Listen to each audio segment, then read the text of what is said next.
everyone at St. Francis. I went on a walk around my house and I found a bunch of really interesting things.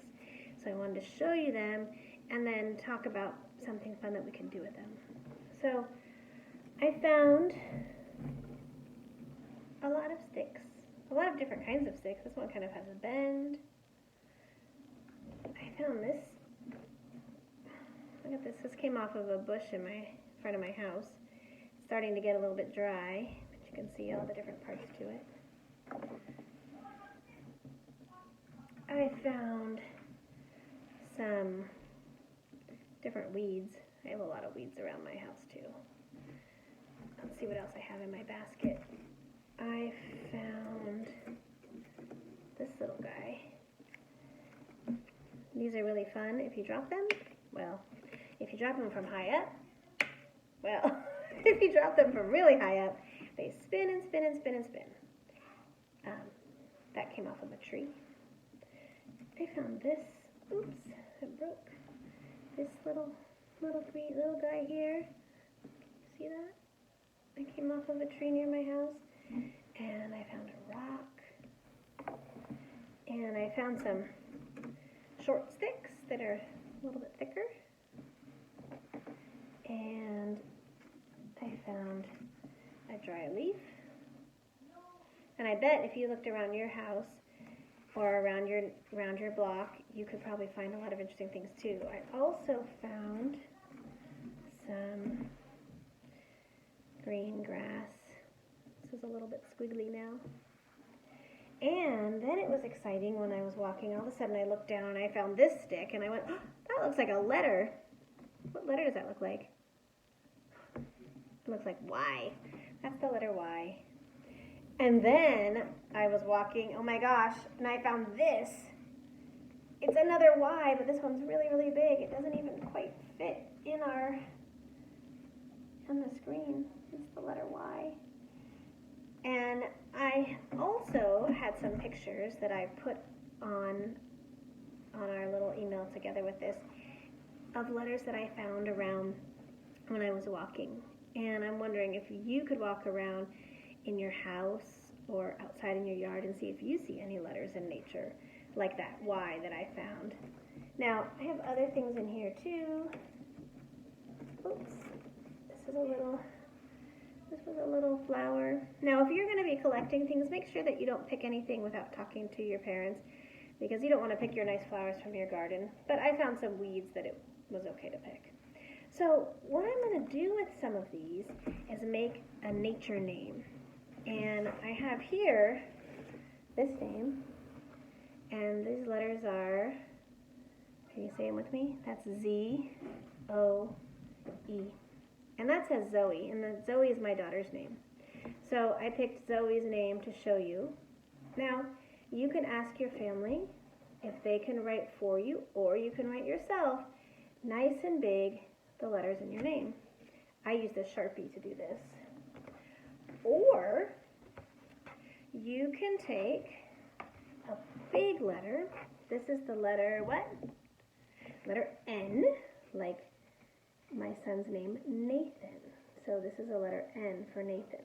So you can choose to do a nature letter or a nature name, or you could even pick a special word, like maybe you want to do the word love, and you can do that with nature.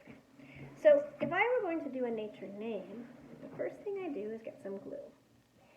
And carefully, remember we don't want to make swimming pools of glue, we just want little tiny bits. First you turn the top. It's going to be kind of hard to show you, but let's see if I can show you like this. You're going to take your glue, shake it down, and you're going to slowly trace over your letter. And I like to do one letter at a time so that I can work on that letter, and then when I'm finished I can go on and do the next letter. My glue is kind of thick in there, but there we go. So now you can see the letter Z has glue all over it. And then you can see what might fit well on your letter. So I have this one long piece, and I think it fits pretty nicely right there at the bottom. Oop! You have to keep yours flat. Right there at the bottom of the Z. Okay?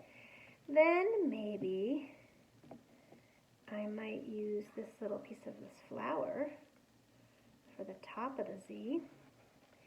And I have this long weed. Maybe I can kind of break it a little bit or cut it, and that could go to be the middle part of my Z.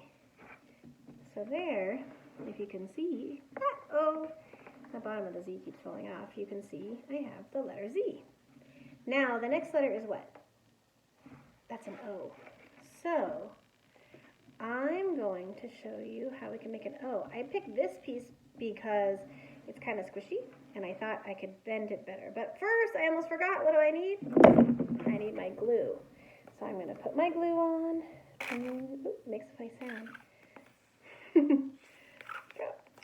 Shake it, shake it, shake it. There we go. Come on. My glue's a little stuck. I'm going to put glue all the way around the letter O.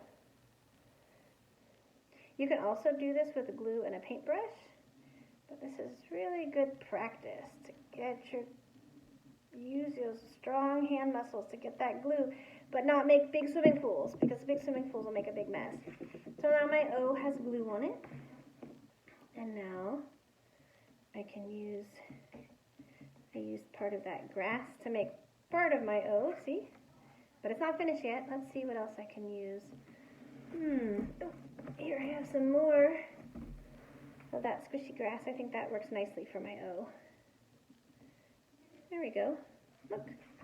Now I have Z-O, all made with nature. And the last letter is the letter E. And I'm going to stop there because I think you guys understand just how to do it now, because I've shown you. But there's lots of interesting materials that you can use. And if you can't go outside, you could also use things like Cheerios or little marshmallows or rice or little beans, all kinds of things that you can use to make your letters. And when it's finished, you'll have a really, really cool letter nature name. So I'd love to see if you can make a nature name, and maybe, oopsies, you got to keep yours flat because mine isn't staying. Maybe if you make your nature name, you can send it to us so we can see how nice it looks, and maybe you can even make some nature words. I thought about the word love. I thought that would be a nice word to make. Or like I said, you can just do the first letter of your name. So that's it on making a nature name, but I'm hoping to get to see yours. And I also wonder if you can be a letter detective and find some letters around your house or around in nature like the ones I did in my pictures. All right.